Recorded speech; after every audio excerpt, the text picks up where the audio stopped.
वजीर आजम नरेंद्र मोदी आज राजस्थान के भीलवाड़ा में भगवान देव नारायण के 1111वें अवतार मेले से करेंगे खिताब। वजीर आजम नरेंद्र मोदी इस प्रोग्राम में होंगे मेहमान खुसूसी।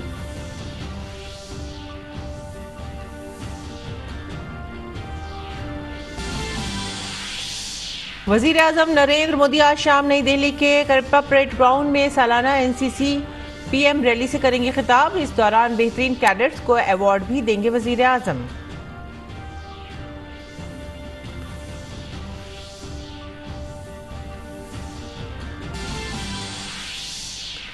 मरकजी वजीर दाखिला अमित शाह आज कर्नाटक के दौरे पर शुमाली कर्नाटक के धारवाड़ में नेशनल फॉरेंसिक साइंस यूनिवर्सिटी का रखेंगे संग बुनियाद। वजीर दाखिला बेलगाम में एक जलसा आम से भी करेंगे खिताब।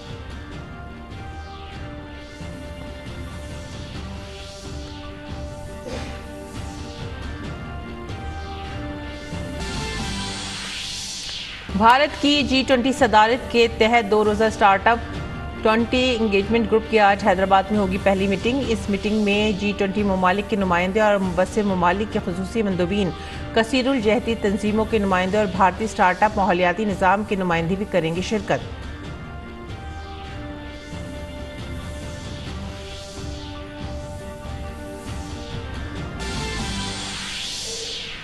खेल से जुड़ी खबरों में भारत और न्यूजीलैंड के दरमियान पहली T20 मैच में न्यूजीलैंड की टीम इंडिया को 21 रन से शिकस्त दी। न्यूजीलैंड ने 3 मैचों की सीरीज में हासिल की 0-1 की बरतरी।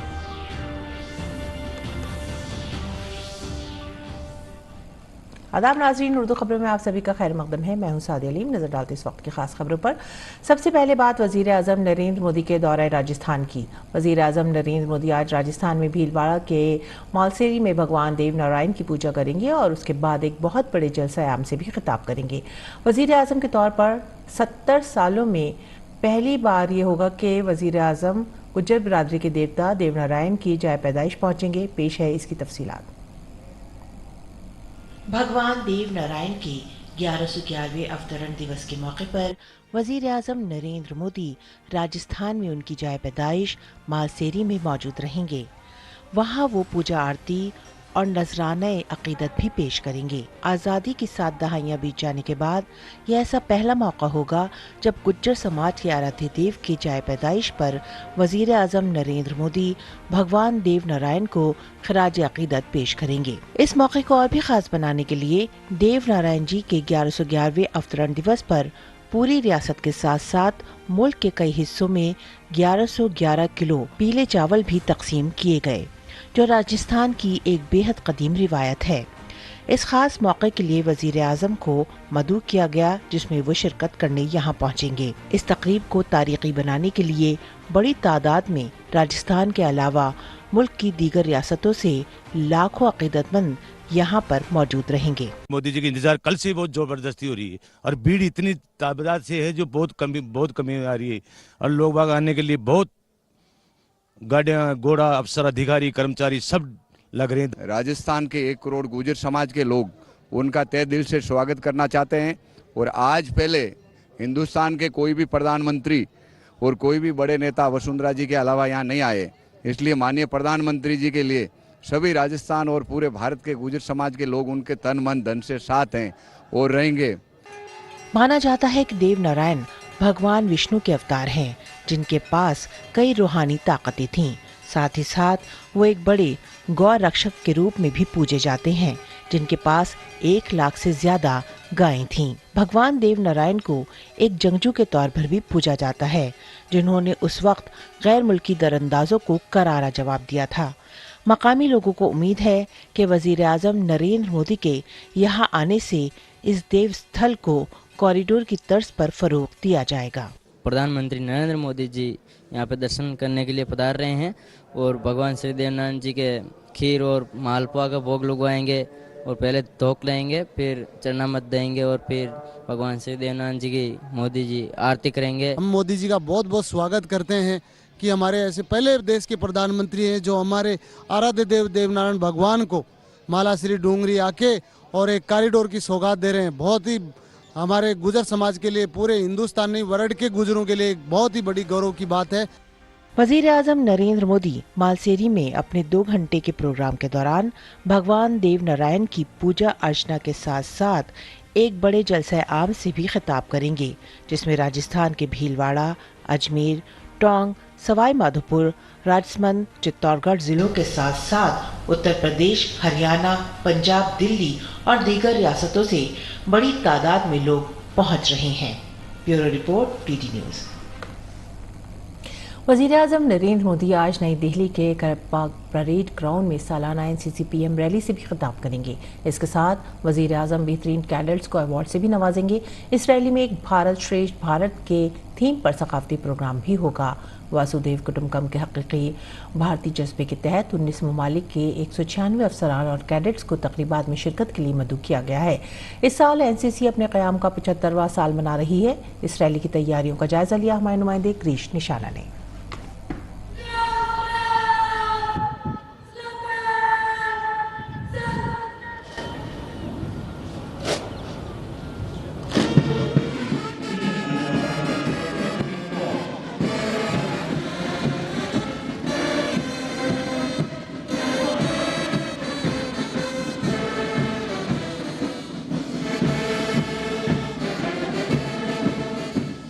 एनसीसी की प्रधानमंत्री रैली की तैयारियां जोरों पर चल रही हैं। किस तरह की हैं तैयारी, इस पे ज़्यादा बात करने के लिए हमारे साथ मौजूद हैं एनसीसी के महानिदेशक lieutenant general Gurvir Pal Singh sir.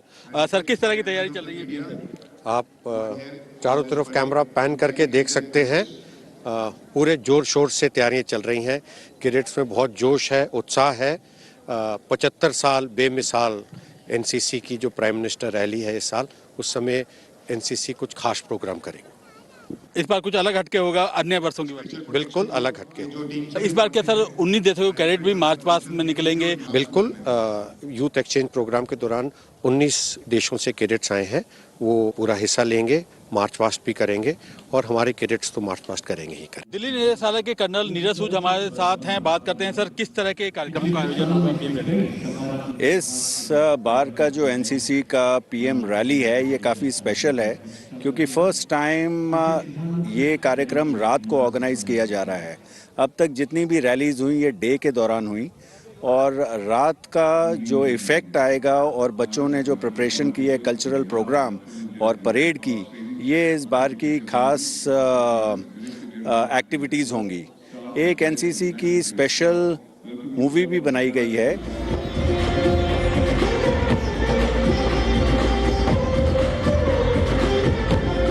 प्रधानमंत्री के सामने परफॉर्म करने का अवसर मिला है। मैं सदा आभारी रहूँगी। इनफैक्ट हमारा पूरा पिलानी बैंड आभारी रहेगा। मैं अपनी प्रिंसिपल डॉक्टर मिसेस कस्तूरी को धन्यवाद कहना चाहूँगी कि हमें इतने बड़े मंच पे परफॉर्म करने का अवसर मिला। डीजी एनसीसी का शुक्रिया अदा करूंगा कि उन्होंने इस बार की प्रधानमंत्री रैली के तहत एक्स एनसीसी कैडेट्स और एनसीसी एलुमनाइज के लिए को भी उनको वहां पे आमंत्रित किया और वहां पे उनको बुलाकर उनका मान बढ़ाया है।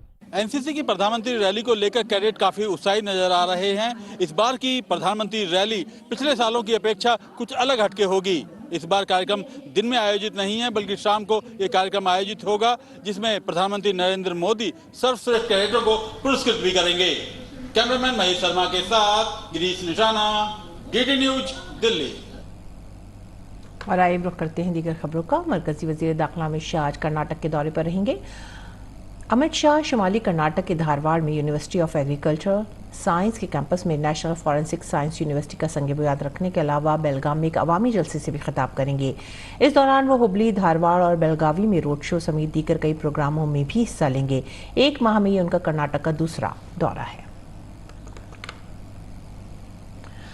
पद्म एजाज़ात से सरफराज शख्सियात ने कल पार्लियामेंट हाउस कॉम्प्लेक्स में लोकसभा स्पीकर ओम बिरला से मुलाकात की। इस मौके पर लोकसभा स्पीकर ने पद्म अवार्ड याफ्ता अफराद के तजुर्बात के बारे में जाना। प्रोग्राम का मकसद अरकान असेंबली को अवार्ड जीतने वालों के बेहतरीन कामों से वाकिफ कराना है, ताकि उनके कारनामों को इंतखाबी हल्कों के तरक्याती कामों के दौरान बताया जा सके।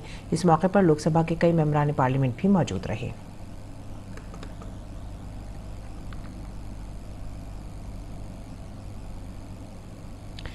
भारत के साबिक वज़ीर दिफा और उत्तर प्रदेश के साबिक वज़ीर आला आंजहानी मुलायम सिंह यादव को बादइज़्मर्ग पद्म विभूषण से नवाजा जाएगा। उत्तर प्रदेश के नायब वज़ीर आला ब्रजेश पाठक ने आंजहानी मुलायम सिंह यादव को पद्म विभूषण से नवाजे जाने पर पीएम मोदी का शुक्रिया अदा किया और कहा कि जब से पीएम मोदी ने मुल्क की बागडोर संभाली है, ऐसे लोगों को पद्म अवार्ड मिल रहे हैं जो वाकई में इस एजाज़ के मुस्तहिक हैं।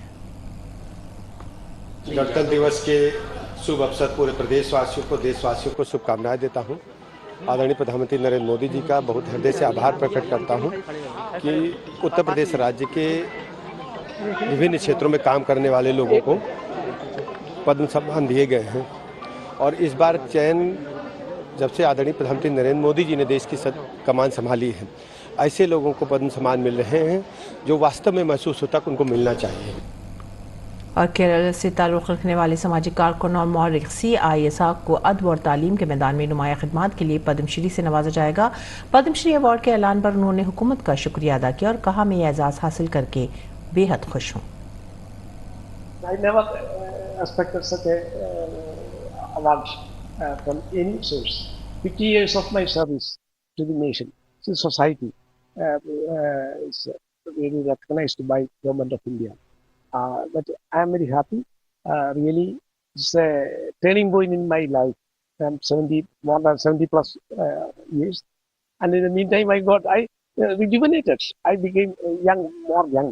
It is because of this award announcement. So I am happy. 74वें यौम जमहूरिया के मौके पर पद्म एजाज़ हासिल करने वालों की फहरिस्त जारी की गई है। गोरखपुर उत्तर प्रदेश के प्रोफेसर विश्वनाथ प्रसाद तिवारी को अदब और तालीम के मैदान में नुमाया खिदमात के लिए पद्मश्री से नवाजा जाएगा। पद्मश्री से नवाजे जाने पर प्रोफेसर विश्वनाथ प्रसाद तिवारी ने ज्यूरी से इज़हार तशक्कुर करते हुए कहा कि अगर किसी मुसन्निफ को ये एजाज़ मिलता है तो उसे इसका एहतराम करना चाहिए। यह सम्मान अगर किसी लेखक को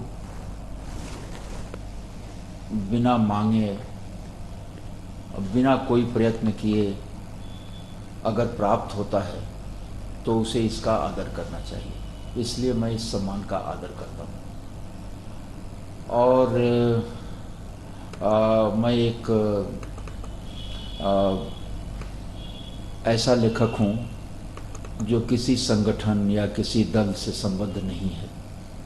ऐसी हालत में अगर सरकार ने हमको सम्मानित किया तो इसे मैं सरकार की भी निष्पक्षता मानता हूँ और मैं उस निर्णायक मंडल के प्रति आभारी हूँ जिसने इस सम्मान के लिए मेरा चयन किया। हिमाचल प्रदेश के मंडी जिले के नेकराम शर्मा को भी पद्मश्री से नवाजा जाएगा। नेकराम शर्मा किसान हैं और हयातियाती खेती से जुड़े हुए हैं। वो नौ अनाज की रिवायती फसल को फिर से जिंदा कर रहे हैं। पद्म एजाज से सरफराज किए जाने पर नेकराम शर्मा ने कहा कि एजाज बहुत बड़ी जिम्मेदारी है, अब मुझे और भी काम करने की ज़रूरत है।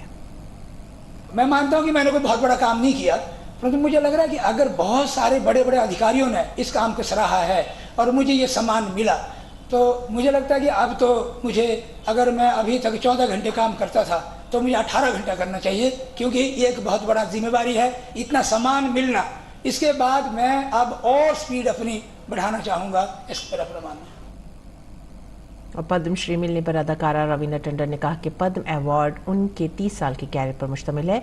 रवीना टंडन ने कहा कि उनकी कोशिश रहती है कि जितना हो सके लोगों की मदद करें।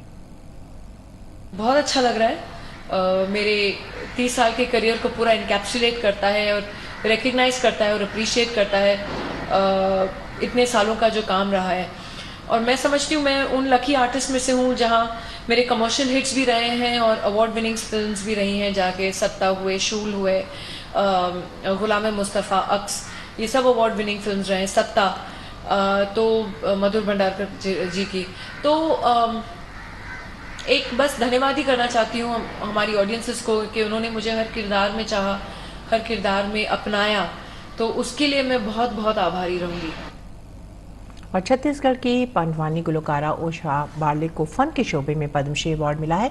पद्मश्री से नवाजे जाने पर उषा बार्ले ने अपने वालिदैन का शुक्रिया अदा किया और कहा कि उनके अच्छे काम रंग लाए हैं। गौरव के साथ मोर माता पिता ला धन्यवाद देवत हूँ कि मैं एक छोटे बस्ती शारदा पारा कैंप में मोर जन्म हुए हैं, वही बस्ती में रहत रहे हूँ।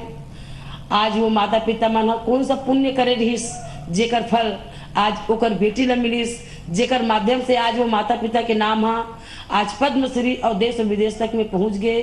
धन्य है वो पिताजी ला, धन्य है वो माता जी ला। जम्मू कश्मीर में श्री वैष्णव देवी मंदिर के अहाते के इर्द गिर्द 700 से ज्यादा सीसीटीवी कैमरे नस्ब किए जाएंगे। मंदिर के इंतजामी बोर्ड ने तमाम यात्रियों पर नजर रखने के लिए सीसीटीवी कैमरों की तादाद बढ़ाने पर जोर दिया है। मंदिर कॉम्प्लेक्स ने तीर्थ यात्रियों के रजिस्ट्रेशन को आसान बनाने के मकसद से हर एक यात्री को RFID कार्ड जारी करना शुरू कर दिया है।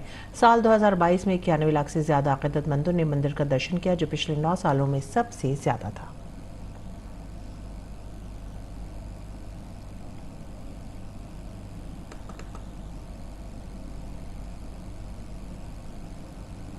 और अब रुख करेंगे त्रिपुरा का। त्रिपुरा में आइंदा असेंबली इंतखाबात से पहले हुक्मरान बीजेपी ने अपोजिशन जमात को धचका दिया है। CPIM ने के MLA मुबशर अली कल बीजेपी में शामिल हो गए। उसके साथ ही साबिक MLA सबल भूमिक भी बीजेपी में शामिल हुए हैं। दोनों रहनुमाओं ने दिल्ली में बीजेपी हेडक्वार्टर में त्रिपुरा के वजीर आला मानक साहा, त्रिपुरा बीजेपी सदर और त्रिपुरा बीजेपी इंचार्ज की मौजूदगी में बीजेपी में शमूलियत इख्तियार की।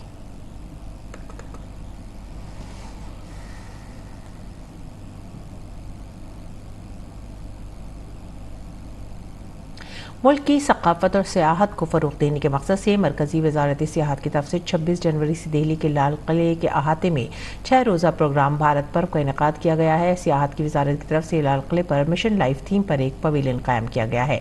मरकज़ी वज़ीर भूपेंद्र यादव ने लाल किला दिल्ली में लाइफ मिशन के स्टॉल का दौरा किया।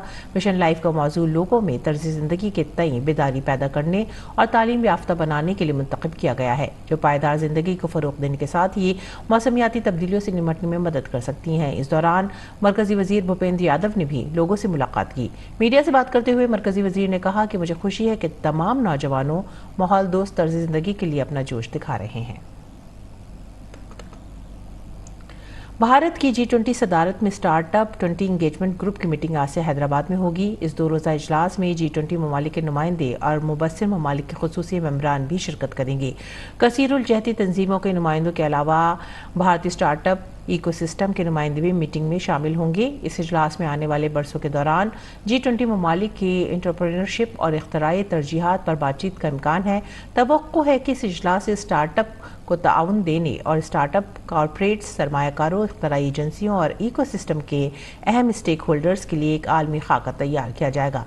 इसके अलावा मीटिंग में स्टार्टअप्स को फ़रोग़ देने पर भी जोर दिया जाएगा।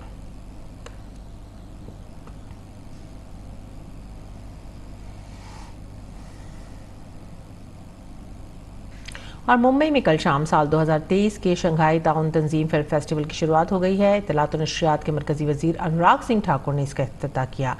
SCO फिल्म फेस्टिवल में 57 फिल्मों की नुमाइश की जाएगी। मसाबकाती सेक्शन में 14 फीचर फिल्मों के दरमियान मुकाबला है। ये फिल्म फेस्टिवल 31 जनवरी तक जारी रहेगा। इफ्तिताही तकरीब से खिताब करते हुए इत्तलात और नशरियात के वजीर ने कहा कि सरकार का मकसद भारत को फिल्म साजी का मरकज बनाना है। और आगे बढ़ेंगे अगली खबर की तरफ। कौम आज अजीम मुजाहिद आज़ादी लाला लाजपत राय को उनके यौम पैदाइश पर खराज अक़ीदत पेश कर रही है। लाला लाजपत राय ने कौम की तामीर में बहुत अहम किरदार अदा किया, जो पंजाब केसरी के नाम से मशहूर है। 28 जनवरी 1865 को पंजाब के ज़िला मोगा में पैदा होने वाले लाला लाजपत राय ने पूरे अज़्म के साथ अदम तशद्दुद की सियासत की और समाजी कामों के साथ मुल्क की जद्दोजहद आज़ादी में अहम किरदार अदा किया। मरकजी वज़ीर दाखिला अमित शाह ने लाला लाजपत राय को उनके यौम पैदाइश पर खराज अक़ीदत पेश किया। अमित शाह ने ट्वीट किया, लाला लाजपत राय जी भारत की तहरीक आज़ादी का एक ऐसा नाम है जिन्होंने अपने ख्यालात से लाखों नौजवानों में हुब्बुल वतनी का जज्बा रोशन किया। हुब्बुल वतनी, लगन और कुर्बानी के मजहर लाला जी ने आज़ादी के लिए आखिरी सांस तक जद्दोजहद की। पंजाब केसरी लाला जी को उनके यौम पैदाइश पर खराज अक़ीदत। और अब पेश है अखबारात का आईना।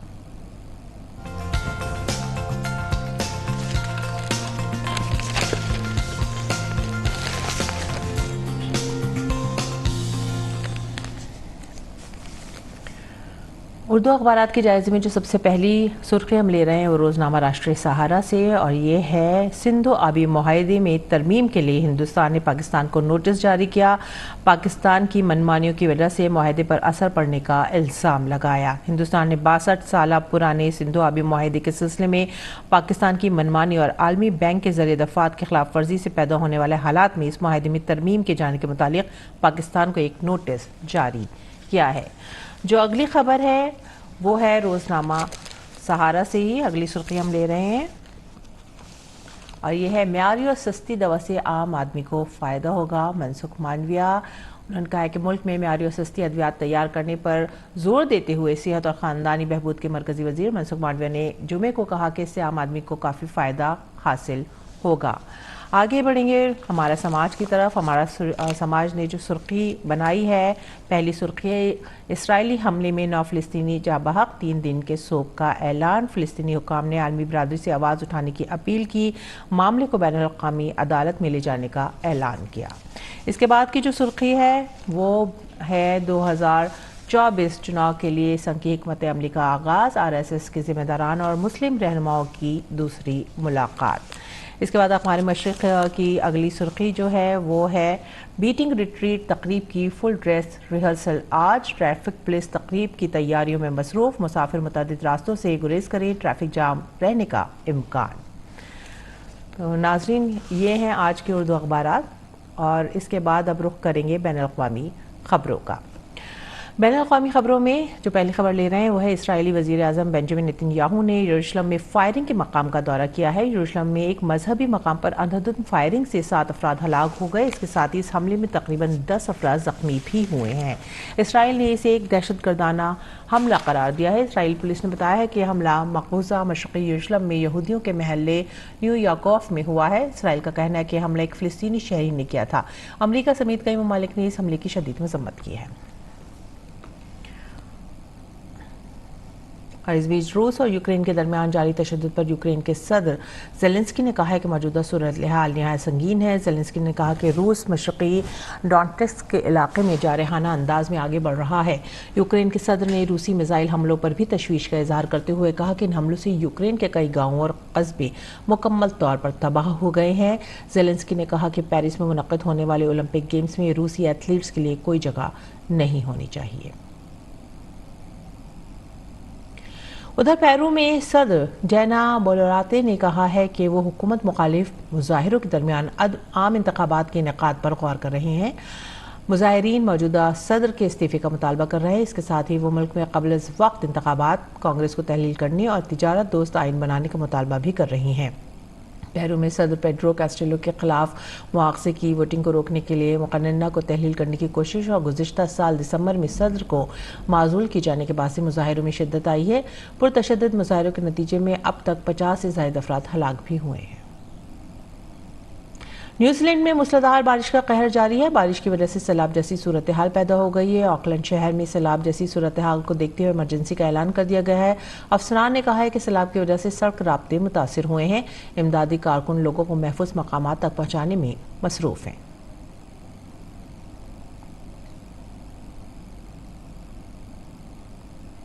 और आइए रुख करते हैं खेल के मैदान का। भारत और न्यूजीलैंड के दरमियान रांची में खेले गए पहले T20 मैच में न्यूजीलैंड ने 21 रन से कामयाबी हासिल की। वाशिंगटन सुंदर ने भारत के लिए ऑलराउंडर कारकर्दगी का मुजाहिरा किया। हालांकि वो टीम इंडिया को जीत नहीं दिला सके। तूफानी ने सेंचुरी बनाने के साथ ही सुंदर ने 2 विकेटें भी हासिल की। टीम इंडिया 3 मैचों की सीरीज में 0-1 से पीछे है। न्यूजीलैंड के लिए कप्तान मिशेल सेंटर ने खतरनाक गेंदबाजी की। उन्होंने 2 विकेटें हासिल की। भारत ने 20 ओवर में 9 विकेटों के नुकसान पर सिर्फ 155 रन बनाए। और अब मौसम का हाल।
इसके साथ ही आप हमारी पूरी टीम को दीजिए इजाजत। आदाब।